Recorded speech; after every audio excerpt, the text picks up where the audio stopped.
Hello, everyone. Welcome to a new meeting of the Finance Network series in Conversation, exploring the philosophy of money and finance. This ongoing series, as you probably know, brings together a range of interviews with leading thinkers at the intersection of philosophy, finance, and economics. And today we are delighted to welcome Kate Padgett-Walsh from the Department of Philosophy and Religious Studies at Iowa State University, who will be interviewed by Fabian Korber of Groningen University. And Kate is an especially fitting guest for our series, given her important work on the ethics of debt, among other topics. And thank you again, Kate and Fabian, for accepting our invitation. And today's interview is titled Virtue Theory and the Ethics of Finance, and is inspired by a chapter authored by Kate in the recently published volume, The Philosophy of Money and Finance, edited by Jürgen Sandberg and Lisa Barensky, and published by Oxford University Press. Following the interview, we will open the floor for discussion as usual. If you'd like to ask a question, please raise your hand, your virtual hand, using the Zoom menu. And of course, I'll moderate the queue. And so that's all from me for now. And let's begin the interview and enjoy it. All right, so let me begin by saying a big thank you to Emiliano, Lisa, and Joachim for organizing this event. And of course, thanks to Kate for participating. So my name is Fabian, as was just mentioned, and I will be conducting the interview for today's session. So I'm very pleased to introduce to everyone Kate Padgett-Walsh. Kate is Associate Professor of Philosophy at Iowa State University. Kate is interested in points of intersection between Hegel-Staat and contemporary ethical issues, and her most recent work has examined the ethical dimensions of debt in light of recent social and political developments.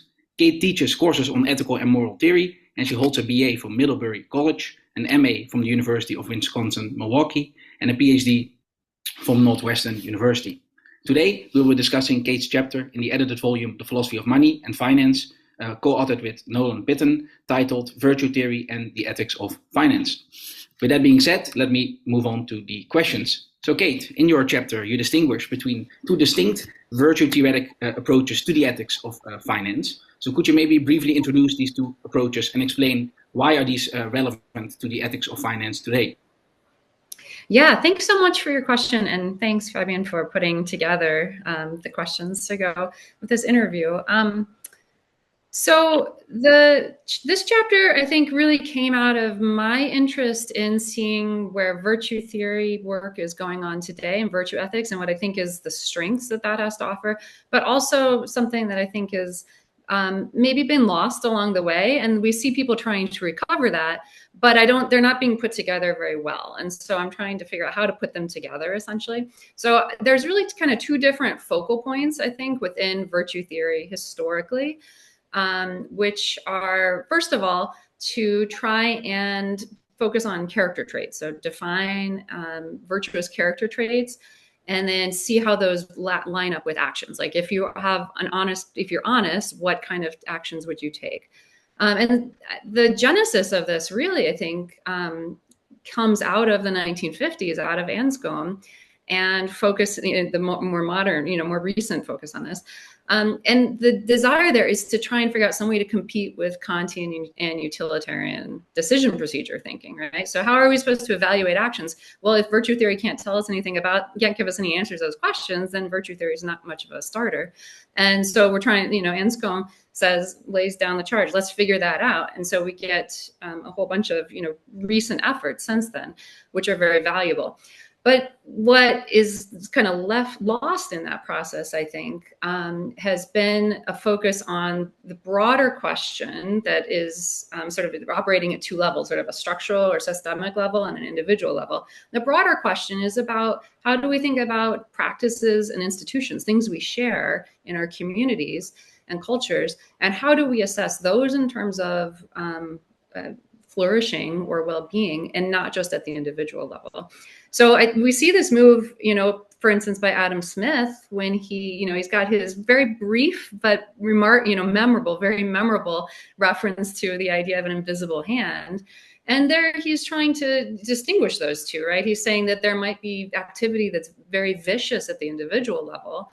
It's utterly self-interested and perhaps exploitative, manipulative, but it could have this sort of systemic virtue, essentially, or systemic good effects for communities. And we also see it today, I think, when we think about discussions of arbitrage, where arbitrage, you could have all sorts of devious behavior resulting in arbitrage. And the idea there is that, well, individually it might be vicious, but there might be some sort of, if it's able to match prices better and create more efficiency in the market, then it's going to be justified. And so these two things, I think, are separable, these two levels, even though they're connected at the same time. Great. No, so if we take a step back, so early in the chapter, you actually begin by outlining several early virtue theoretic critiques of finance. So maybe if we move back, take a step back, what are these early virtue theorists actually saying? You mentioned that they usually exclusively focus on the ethics of lending, but maybe you could spell out a bit more these kind of early critiques. Yeah, that's great. I think the early thinkers on this, if we go back to Plato, Aristotle, Cicero, Aquinas, and others, Stoics, they are focused on the ethics of lending and collecting debt. And in some ways that seems anachronistic, because now finance is so much more than that. That is what finance originally was, but it's so much more. It's so complex and nuanced now. So in some sense, it seems anachronistic, but of course we need to remember that credit is still essential to finance at every level, right? So when we're talking about the ethics of debt or the ethics of credit, whichever term you'd rather use, we're still talking about finance through and through, I think. The early thinkers were very negative about lending in general, about debt and finance in general as they understood it, although, their understanding was still sort of narrow because it's about personal debt. There's kind of two broad things that they think. I can classify them into these two camps. So one thing is that they think it's a tool of exploitation of the poor, essentially. So certainly, Aristotle would have been familiar with the idea that wealthy people lend to one another and so forth. That's not really the concern, though, because interest rates are going to be fairly low in those contexts, he thinks. The question is, when we've got wealthy people people who have means lending to people who do not have means, what's going on there? And there, the thought is that there's a lot of opportunity for exploitation. Interest rates tend to be high. Collections can be brutal and violent. And typically those incursions of debt are driven by need. So, we see this all throughout Roman history as well. So it's not just the ancient Greeks, that this worry that there's this exploitation that's going on there. So that's one kind of form, one worry that they have consistently, I think. Then the other kind of worry has to do more with how is debt transforming our relationships in a community? So there's different versions of this. So Plato is really worried about inequality, that debt is going to create and exacerbate inequality. And this tends to lead to factionalism and destabilizes the polis. So he's really worried about essentially civil war breaking out as a result, eventually, of this kind of inequality.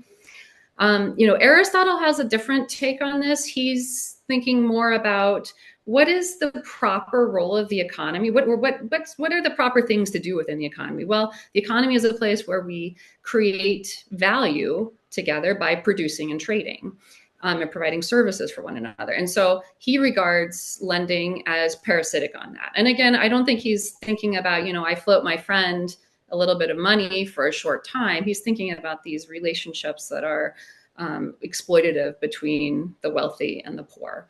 So it's like using money to make money. And this is an unnatural twisting of what we come together for in the economy in the first place.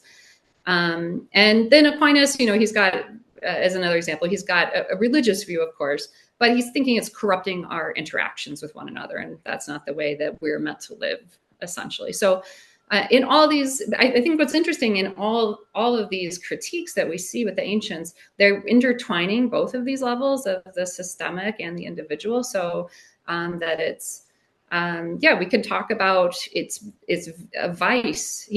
Plato, for instance, or Aristotle. Let's say Aristotle compares the vices of lenders to those of pimps, right? They are essentially exploiting people in the way that a pimp exploits a prostitute, in his view.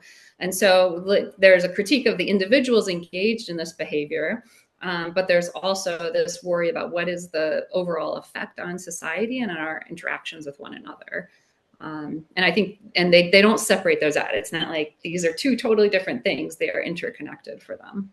Right. No, that's really helpful. So now you go on to suggest that contemporary virtue ethics also has important implications for the ethics of finance that, while building upon work of early virtue theory, also diverged from it in significant ways. And in particular, you mentioned that contemporary virtue ethics pays more attention to the character of individual agents. How do they manage to do so? Yeah, I mean, there's as I mentioned, I think ever since Anscombe, there's this kind of laid down as the path that virtue ethics has gone down. And there's I think that we get a lot out of that. So for instance, if you think about forgiveness, the virtue of forgiveness, when is that appropriate? When is it not? And, that's relevant to debt forgiveness, for instance. And similarly, honesty, we could, there's been a lot of work to kind of tease out what are these virtues and what do they mean and how do they actually apply? And that's really valuable. The focus then is on, I think there are kind of two main camps. There's a lot of different varieties of virtue theory, virtue ethics. But I think the two main camps, the primary one is Aristotelian, essentially. And there the idea is, well, what are the human excellences that create human flourishing? So if I'm going to live a flourishing life, what kind of excellences or virtues should I have? And then we specify those and figure out how I'm supposed to put them into practice, something like that. And then a secondary camp, I guess, is one that draws from Hume and Smith and Hutcheson, the other sentimentalists, but especially it's kind of Humean. And there the idea is, let's focus on what is the core moral motivation and how well are we putting that into practice. So it could be benevolence or, fellow feeling, sympathy, empathy, something like that, empathetic care. And then how do we put that into practice individually? Now, both of these groups, both of these ways of being a virtue ethicist, you can have some things to say about institutions and practices, but that's not the fundamental level of analysis. It's only sort of derivatively that we're going to talk about institutions and practices. We're going to talk about individuals first and foremost, and then, we can try and figure out how could I live within an institution virtuously? That sort of thing. But that's not the primary focus in this sort of, we could call analytic virtue ethics. So it gets certain goods, I think, but there are also certain limitations. Right. And so you spell out the limitations also via an appeal to Hegel, I think. So where you invoke Hegel and say, if we just look at individual character traits, this can actually limit the scope of our normative assessment. And so how do you draw on Hegel here? How do you do that? Yeah, that's a great question because, Hegel is obviously not easy to read, but he's sort of I guess my graduate training was as a Hegel scholar. So I always bring that as a sort of background that I bring to all the different things I look at. And what I think is the key takeaway from Hegel when we think about ethics is that, as Sellers had described the space of reasons, that there is a space of reason that, put forward this idea.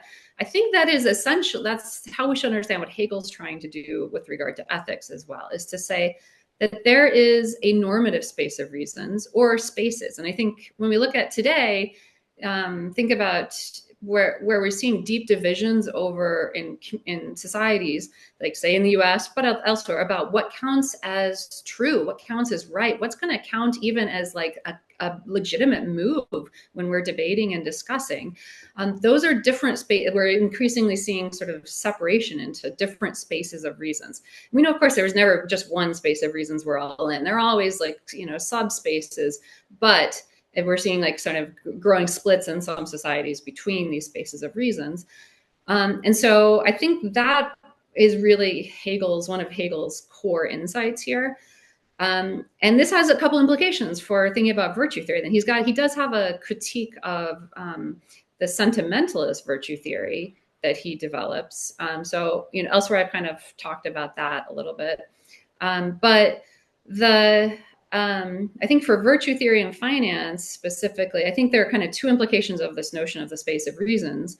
One is that the idea of a space of reasons is ones that we're always constructing and reconstituting, constructing and reconstructing, right? So we're not like, it's not like reasons are just always the correct reasons. They're relative to this kind of idea of what it is we do together. So if you think about like a game metaphor, like a chess metaphor or something, there are certain rules that are legitimate and certain that are not within that game. And we alter that over time. We change the rules of these games over time, essentially.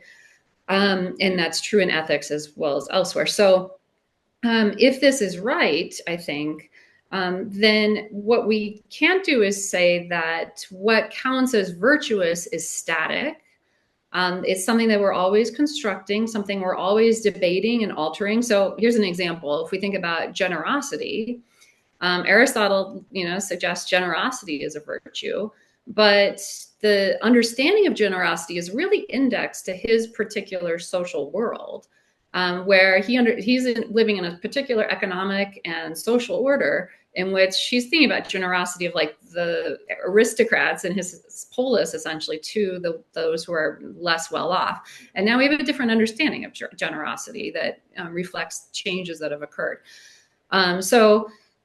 We can't think of virtue as a static thing, that there's one conception of virtue for all time, or one conception of human well-being. Yeah, that's another way of putting it, that exists for all time.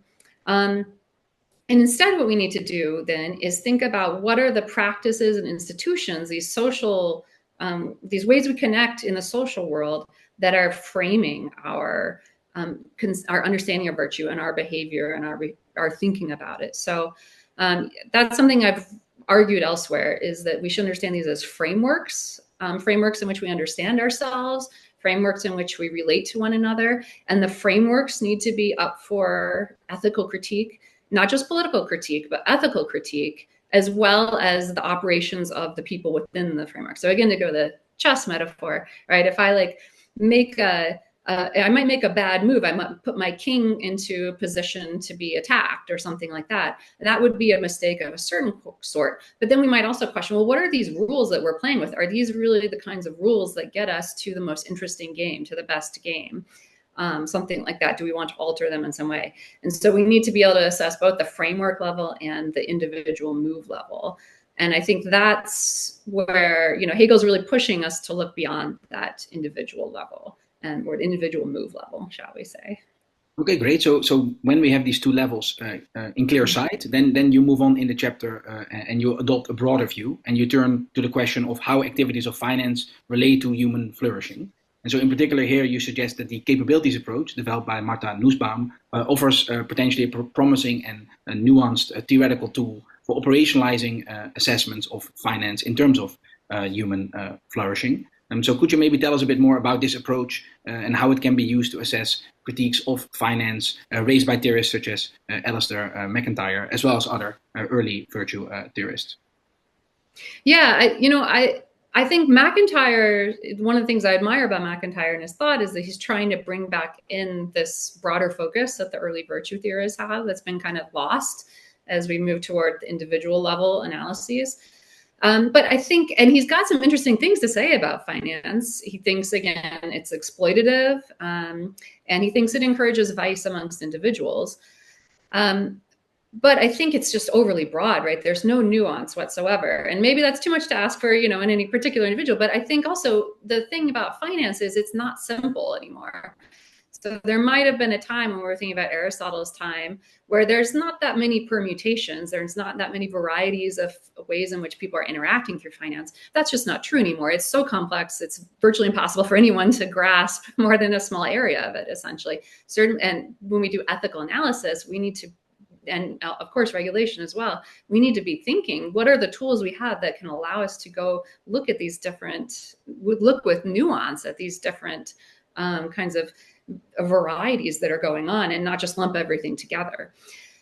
So I'm interested in then capability theory as a way of trying to recover the broader, way of look, the systemic level, if you will, but also at the same time bring in some nuance to how we do that. And so capability theory, originally developed by Sen and Nussbaum, but I think, it's sort of broadly Aristotelian, though Sen would not identify that way, but it's sort of broadly Aristotelian, just especially to go with, say, Nussbaum's formulation.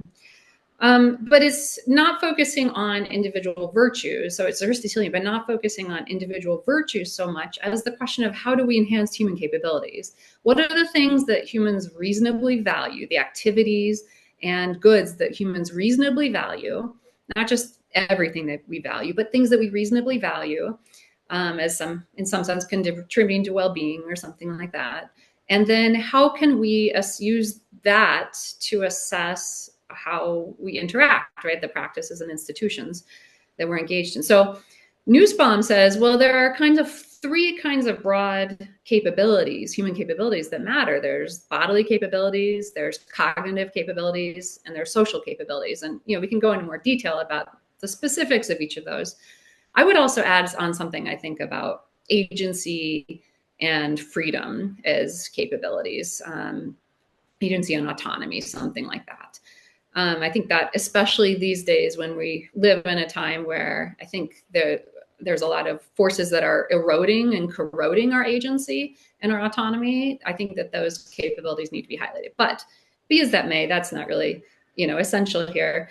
But I think what we want to do then is say, okay, well, how are these capabilities being supported or eroded by different activities and practices within finance and various institutions? So just to give you an example, if we think about the way algorithms are being used increasingly, or we maybe just throw open the question, how should algorithms be used in various decisions within finance? So I think the simplest kind of case to think about is just like the making of loans, the offering of loans. So the assessment of risk, the determination of how much credit and creditworthiness and how much credit to offer, and who should be given credit. Now, those algorithms are increasingly opaque to us, as critics of AI have been pointing out. They're increasingly opaque. So the more sophisticated they become, the less we're able to query the results. So we get some sort of output like of the riskiness of lending to this particular person. But if you were to ask the AI system, what is the basis for this determination? It really can't give you an answer because it's based on massive amounts of data crunching, essentially pattern recognition. And there's no simple answer that we can understand. It's just like, it's what appears in the pattern, essentially. Now, this wouldn't be a problem except insofar as that pattern recognition can encode all sorts of objectionable criteria, right? So an individual, to think about the individual versus the systemic level, like let's say I'm administering this, trying to figure out whether to make this loan or not, offer this loan or not, and at what terms. I get this data from this algorithm that my institution has told me to use, and it tells, it gives me some sort of output. I can't ask, well, wait, how are you considering race in this? Is there any racial bias in this?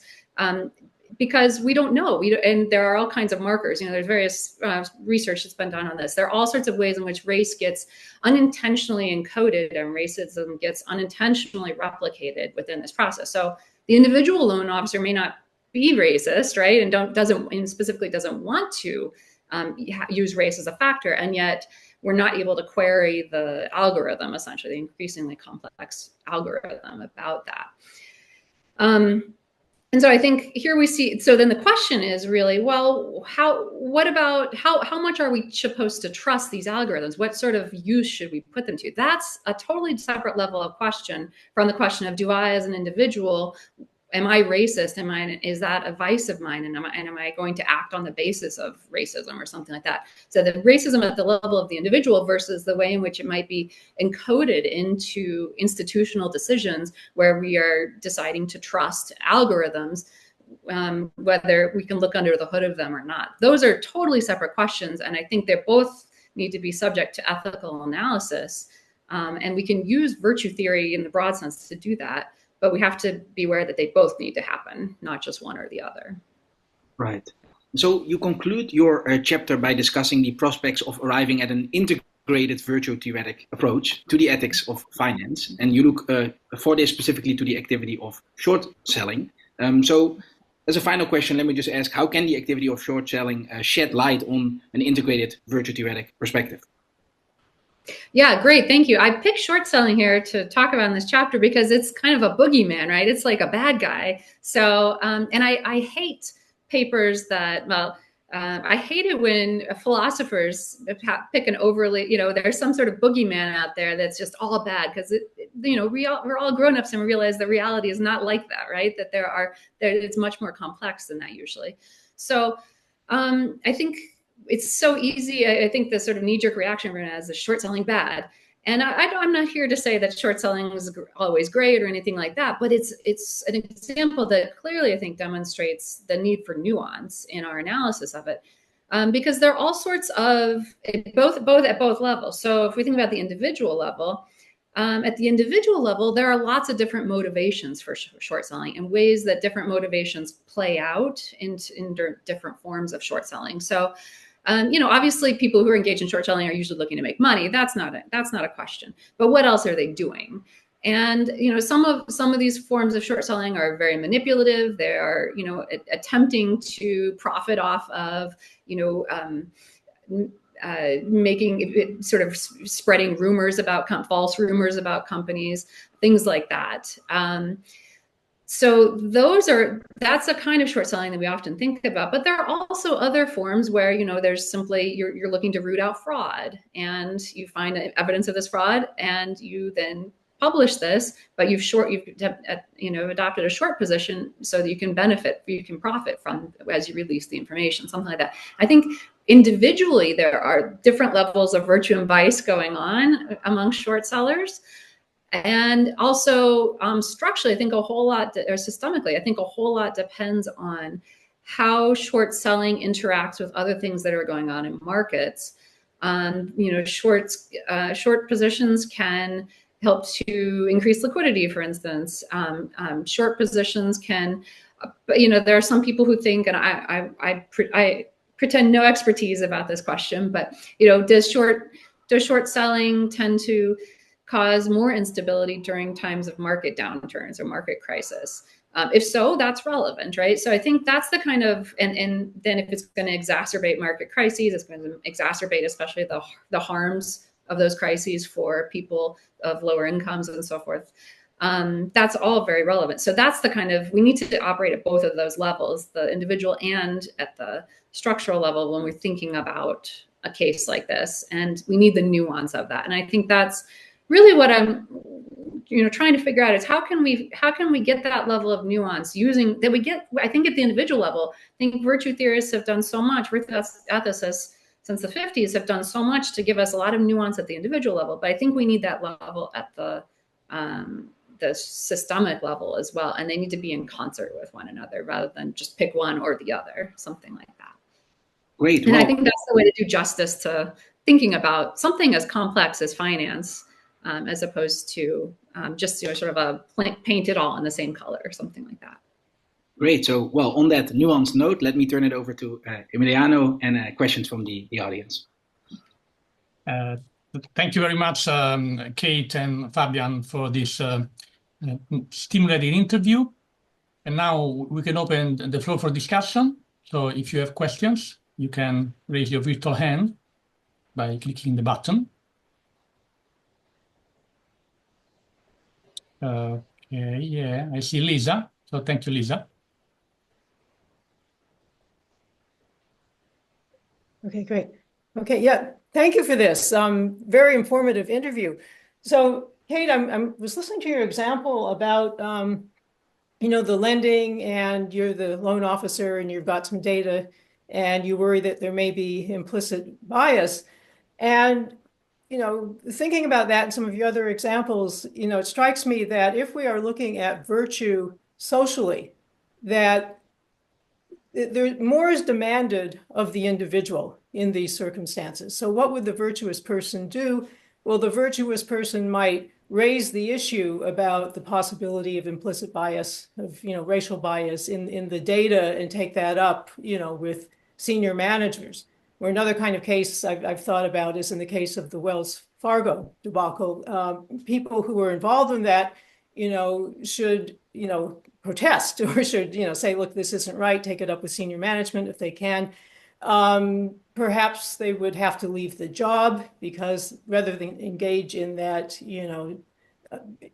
very unvirtuous activity of opening fake accounts for clients. And of course, some people can't just get up and leave their job, they have dependents. But it strikes me, just in general, as we're thinking about virtue, our role as virtuous agents in a society, that this may demand more than what we've been thinking about. And I think the virtuous person in finance is going to, or ought to, protest some of these not so virtuous activities, and at least challenge them. And I was just wondering if you thought about that particular problem and maybe taken that up in any kind of way in your work.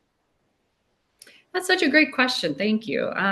Yeah, I think that that is one of the challenges of trying to do this two-level analysis. All of a sudden, there's a whole bunch more things that get opened up when we're looking at the systemic.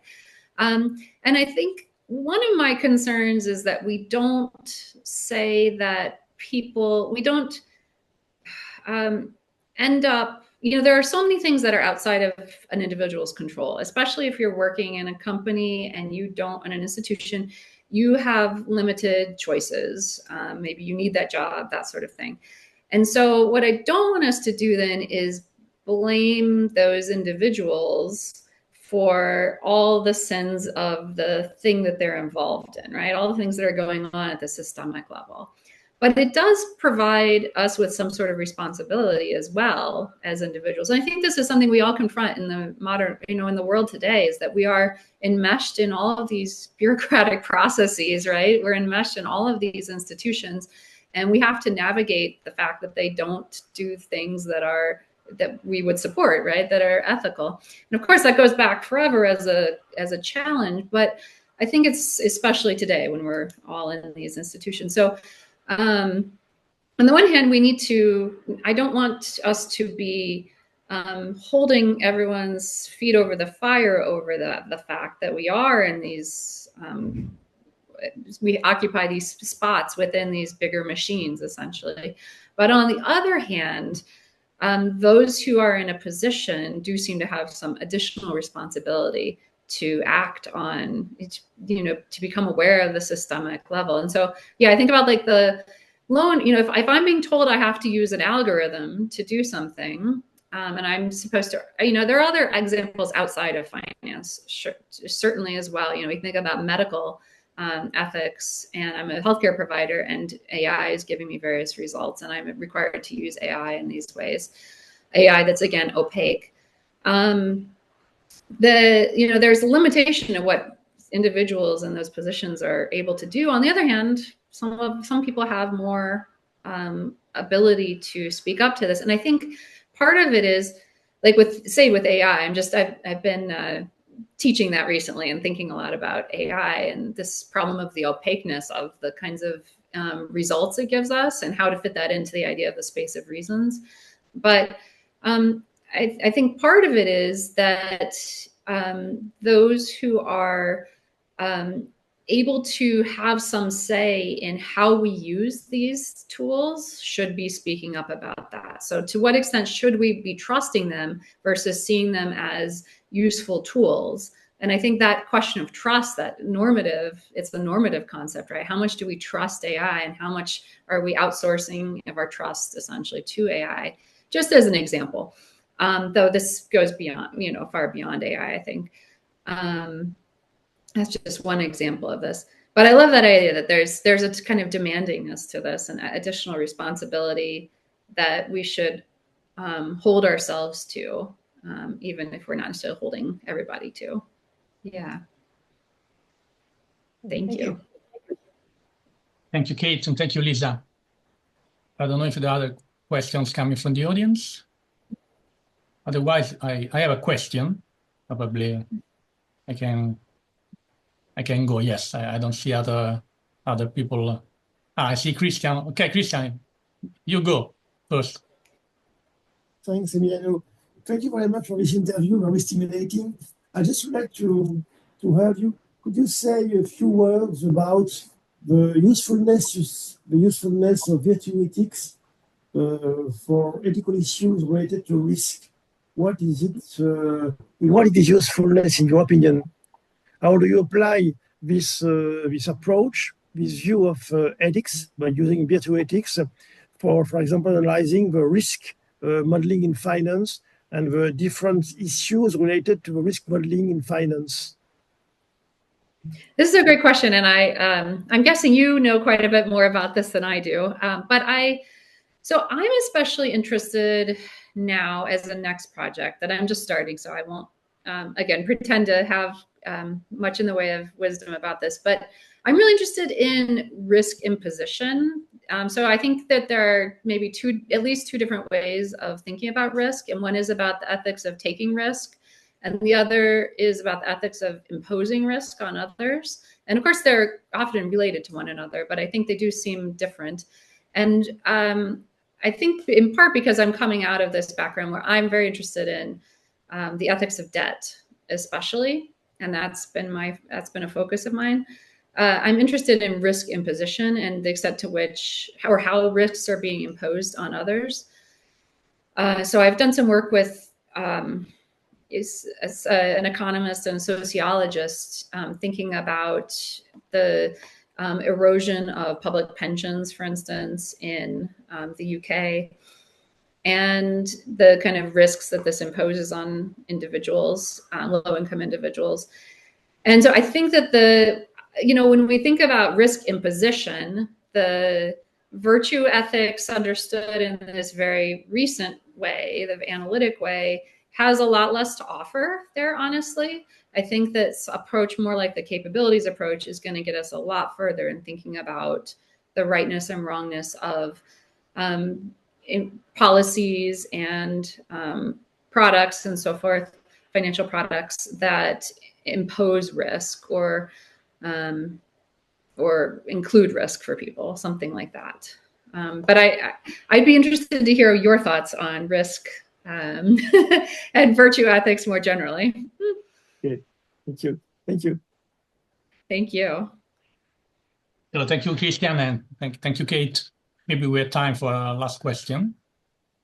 Okay, I'll try to do my question. So thank you very much, Kate, for this very fascinating talk and interview. And I was thinking of the interaction between the systemic level and the individual level, especially when debt is involved. And I was wondering if you have some suggestion of concerning the right way or the most appropriate way in ethical terms to deal with economic failure or bankrupt, in the sense that you can have a virtuous individual that can go bankrupt because the systemic level fails. And so in that case, I was wondering if you have a suggestion on how to manage this situation where probably you go bankrupt, but you're not responsible at the individual level of this bad event in this sense. Yeah, I really like, so Heidi Hurd and Ralph Brubaker in Illinois, they have this really interesting account of bankruptcy as a tool that we as a society use to collectively act virtuously, essentially. So there's, so I, as the person who's declaring bankruptcy, whatever my particular virtues and vices are. The question is, what should we as a society do about the person who's now insolvent, essentially? And if I'm looking for forgiveness through bankruptcy, let's say, from my individual creditors, that imposes a cost on them. And so the question is, why should they have to pay that? And so their account is that, well, bankruptcy is a way that we collectivize our attempts as individuals to act virtuously. We basically collectively put the virtue of forgiveness into practice by spreading these costs around on everyone. And I think that there's something that they're trying to operate at both levels there. So I think there's something that's very compelling about that account. I think it's going to give us a lot of traction for thinking about why we should have bankruptcy, but also then at what point is bankruptcy too, is it too open or lenient? At what point is it too strict and narrow in terms of who's able to apply? It gives us a tool for thinking about that. So I'm not sure I agree entirely with the details of how they're going to work that out, but I like the attempt to bring these two levels together, as you're saying, the systemic and the individual, through thinking about how we can collectively realize virtue, something like that.